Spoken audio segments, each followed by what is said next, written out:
اچھا بیٹا فیکٹری کا سب سے پہلے تو نام بتاؤ، کون سی فیکٹری تھی؟ نام آپ کا میں نے بتا دیا ہے، مریم آپ کا نام ہے، اور فیکٹری کون سی ہے Aadhaar industry? Sky land. Sky land جی بسکٹ فیکٹری۔ جی۔ اچھا وہاں پہ کتنے دن ہوئے تھے آپ کو کام کرتے؟ 2 دن۔ 2 دن۔ جی میں کٹر پہ چلی گئی تھی، ادھر کوئی تھا نہیں، میں ادھر کرنے کے لیے چلی گئی کام، تو جب میں نے بسکٹ ڈالے ہیں تو میں نے نہیں دیکھا اس سائڈ، میرا ہاتھ اس میں آ گیا کٹر میں، اس کے بعد یہ کٹ گئی انگلی۔ انہوں نے مجھے کلینک پہ لے کے گئے ہیں، پہلے انہوں نے بولا کہ اس کو ہاسپٹل لے جائیں، یہ سرجن کا کام ہے۔ انہوں نے جب یہ کٹی ہاسپٹل لے کے گئے ہیں اور جتنا خرچہ تھا انہوں نے دیا ہے، پھر اس کے بعد جب کٹنی تھی نا ہاسپٹل لے کے گئے ہیں، انہوں نے پاپا نے ان کو کال کر کے بتایا کہ یہ مسئلہ ہے۔ وہ کہتے ہیں ہم کیا کریں، پاپا کہتے ہیں مجھے کرایہ دیں میں جاؤں لے کے بچی کو، وہ کہتے ہیں اب ہم کچھ نہیں کر سکتے۔ پھر جب یہ کٹ گیا اگلے دن آ رہے ہیں 5,000 روپے دے کے جا رہے ہیں۔ 5,000 روپیہ ابھی تک انہوں نے آپ کو دیا ہے؟ جی۔ جبکہ ایسی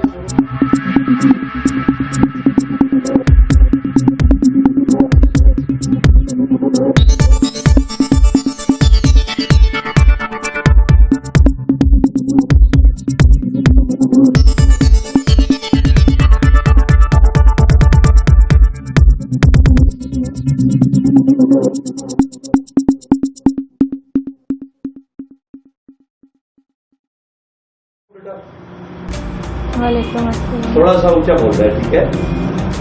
اچھا بیٹا فیکٹری کا سب سے پہلے تو نام بتاؤ، کون سی فیکٹری تھی؟ نام آپ کا میں نے بتا دیا ہے، مریم آپ کا نام ہے، اور فیکٹری کون سی ہے آدھار انڈسٹری میں؟ Sky land. اسکائی لینڈ جی بسکٹ فیکٹری۔ جی۔ اچھا وہاں پہ کتنے دن ہوئے تھے آپ کو کام کرتے؟ 2 دن۔ 2 دن۔ جی۔ تو پھر کیا ہوا آگے؟ یہ ہاتھ کس طرح کٹا آپ کا، کیا ہوا؟ میں کٹر پہ چلی گئی تھی، ادھر کوئی تھا نہیں، میں ادھر کرنے کے لیے چلی گئی کام، تو جب میں نے بسکٹ ڈالے ہیں تو میں نے نہیں دیکھا اس سائڈ، میرا ہاتھ اس میں آ گیا کٹر میں، اس کے بعد یہ کٹ گئی انگلی۔ انہوں نے مجھے کلینک پہ لے کے گئے ہیں، پہلے انہوں نے بولا کہ اس کو ہاسپٹل لے جائیں، یہ سرجن کا کام ہے۔ انہوں نے ٹھیک سے نہیں کچھ بھی کیا، انہوں نے اسٹچز وغیرہ لگائے ہیں، انہوں نے پراپر اس کو صاف بھی نہیں صحیح سے کیا، ماس باہر تھا سارا۔ ادھر گئے ہیں، پھر اس کے بعد پاپا کو تسلی نہیں تھی صحیح سے، وہ ادھر روشن ہاسپٹل لے کے گئے ہیں، ادھر سرجن نے دیکھا، وہ کہتے ہیں یہ تو بالکل خراب ہو گئی ہے، اس کو نا ہاسپٹل لے کر جائیں دوسرے۔ پھر ادھر ہولی فیملی لے کے گئے ہیں، وہ کہتے ہیں یہ تو بالکل کسی کام کی نہیں ہے، یہ تو خراب ہو گئی ہے۔ پھر اس کے بعد انہوں نے کہا کہ اس کو کاٹ دیں، تو بس پھر اس کے بعد انہوں نے کوئی تعاون نہیں کیا ہمارے ساتھ۔ انہوں نے جب یہ کٹی ہاسپٹل لے کے گئے ہیں اور جتنا خرچہ تھا انہوں نے دیا ہے، پھر اس کے بعد جب کٹنی تھی نا ہاسپٹل لے کے گئے ہیں، انہوں نے پاپا نے ان کو کال کر کے بتایا کہ یہ مسئلہ ہے۔ وہ کہتے ہیں ہم کیا کریں، پاپا کہتے ہیں مجھے کرایہ دیں میں جاؤں لے کے بچی کو، وہ کہتے ہیں اب ہم کچھ نہیں کر سکتے۔ پھر جب یہ کٹ گیا اگلے دن آ رہے ہیں 5,000 روپے دے کے جا رہے ہیں۔ 5,000 روپیہ ابھی تک انہوں نے آپ کو دیا ہے؟ جی۔ جبکہ ایسی صورت میں تو کوئی جسم کا کوئی حصہ کٹ جائے تو اس کی انشورنس ہوتی ہے، باقاعدہ انشورنس دی جاتی ہے جو کہ لاکھوں روپے میں ہوتی ہے، تو ایسا کوئی بات ہوئی ہے کوئی اس طرح کی؟ نہیں۔ تو آپ کی ظاہر ہے انہوں نے وعدہ بھی میرے خیال میں آپ کے ساتھ کیا تھا کہ ہم جب تک آپ کا علاج چلے گا ہم آپ کو تنخواہ بھی دیں گے، کیا تھا۔ تو انہوں نے کوئی رابطہ کر کے کہا ہے کہ کوئی تنخواہ لے جاؤ؟ کتنے دن ہو گیا انگلی کٹے ہوئے؟ پورا مہینہ۔ مہینہ پورا ہو گیا؟ جی۔ اور یہ 1 مہینہ لگاتار آپ ابھی پٹی کرا رہے ہیں؟ اور جی۔ تو ایسا کوئی فیکٹری کی طرف سے کوئی آپ کو آفر نہیں کی گئی کہ آپ علاج کے پیسے لے جاؤ یا اپنی سیلری لے جاؤ؟ نہیں۔ اچھا ایسا کوئی رابطہ نہیں کیا گیا؟ عارف صاحب آپ بھی ساتھ موجود ہے، تو یہ کیا صورتحال ہے؟ ایک تو بچی اتنی کم عمر ہے، 15 سال کی ہے، فیکٹری والوں کو چاہیے کہ جو لیبر لا جو لیبر قوانین ہے ان کا کم از کم تو خیال رکھے۔ چلے آپ کی غربت ہم کہہ سکتے ہیں کوئی مجبوری ہے اس وجہ سے آپ نے بچی کو بھیجا ہے کام پر، لیکن فیکٹری والوں کا کیا کام نہیں بنتا کہ وہ اتنی کم عمر بچی کو، اور پھر اگر رکھتے بھی ہے تو کم از کم کوئی ٹریننگ ہی دے دیں۔ ایک مشین پر آپ نے اس کو لگا دیا، وہاں اس بچی نے اپنا ہاتھ جو ہے کاٹ کے ضائع کر لیا۔ رائٹ ہینڈ ہے تو یہ بڑی مجبوری ہے، کٹ گئی ہے اس کی، اتنی پریشانی ہے کہ کوئی رابطہ یا کوئی انہوں نے کسی قسم کا خاص کام نہیں کیا، جو کچھ لگ رہا ہے اپنی جیب میں سے لگ رہا ہے۔ جس دن کو لے کے گیا ہولی فیملی اس دن بھی 4-5 ہزار روپیہ کرایہ لگ گیا کہ یہ ٹیکسی کرا کے گیا یہاں سے باہر سے۔ پھر آنا جانا اسی گاڑی میں ہوا کیونکہ اس کو تکلیف اس کی پڑ گئی تھی, سوجن ہو گئی تھی ہاتھ پہ, بازو پہ سوجن ہو گئی تھی. کہتی تو میں یہ گاڑیوں میں بیٹھ کے نہیں جا سکتی, تو گاڑی کروا لیں. وہ 5,000 روپیہ ان کا فیکٹری کو معلوم ہے, کوئی نام پتہ ہے ان کا, کیا نام ہے فیکٹری مالکان میں سے؟ نہیں نام کا کون ہے, کیا ہے؟ کوئی دراصل خان صاحب ہے, کوئی پٹھان ہے.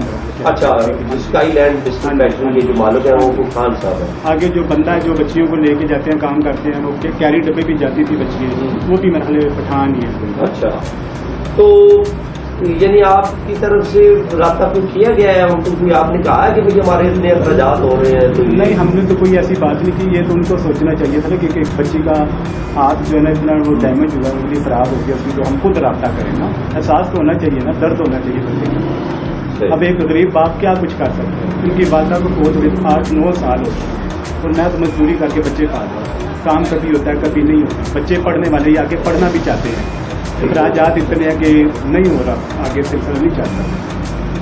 ٹھیک ہو گیا جی. یہاں پہ جی بس لاسٹ میں ہم یہی کہیں گے کہ یہ ایک تو بالکل تھرڈ کلاس قسم کی جو بسکٹ فیکٹری ہے, جس طرح یہ ابھی انہوں نے اس کا ذکر کیا ہے, کوئی سیفٹی کے انتظامات نہیں ہے, اور کوئی ٹریننگ کا سب سے جو ایک اہم جو ہوتا ہے ایشو ہوتا ہے وہ ٹریننگ ہوتی ہے. جو نئے ورکرز ہوتے ہیں بھرتی ہونے والے, ان کو باقاعدہ ٹریننگ دی جاتی ہے, مشینوں پر کام آپ نے کرنا ہے, سیفٹی کے متعلق سمجھایا جاتا ہے, گلابس دیے جاتے ہیں, چشمے دیے جاتے ہیں, ہیلمٹ دیے جاتے ہیں, شوز دیے جاتے ہیں بہتر قسم کے, تاکہ وہ ایک محفوظ قسم کے ماحول میں وہ کام کر سکے سیفٹی کے ساتھ. اس فیکٹری میں ایسا کچھ بھی نہیں ہے, اور کسی قسم کی کوئی صورت نہیں ہے. اور پھر اگر کوئی حادثہ ہو جائے تو پھر ان بیچاروں ورکرس کو بالکل ایسے ستیلا سمجھ کے اور لاوارث سمجھ کے کھلے میدان میں چھوڑ دیا جاتا ہے کہ بس اب آپ جانو اور آپ کا رب جانے. تو ہماری جو خاص طور پر اعلیٰ حکام سے جو ہم یہ ریکویسٹ کریں گے کہ اس قسم کی فیکٹری کو فوری طور پر سیل کیا جائے, ان کو بھاری قسم کا جرمانہ عائد کیا جائے, جو کہ اس طرح کے معصوم اور کم عمر جو اسٹاف بھرتی ہوتا ہے ان کی زندگیوں کے ساتھ وہ کھیلتے ہیں, ان کی جانوں کا وہ نقصان کا باعث بننے کے ساتھ ساتھ ان کے لیے وہ خطرہ ثابت ہوتے ہیں. تو ہم جو اعلیٰ حکام ہیں ان سے یہی ریکویسٹ کریں گے کہ اس قسم کی فیکٹریوں کو فوری طور پر سیل کیا جائے, ان کے لائسنس جو ہے وہ کینسل کیے جائے.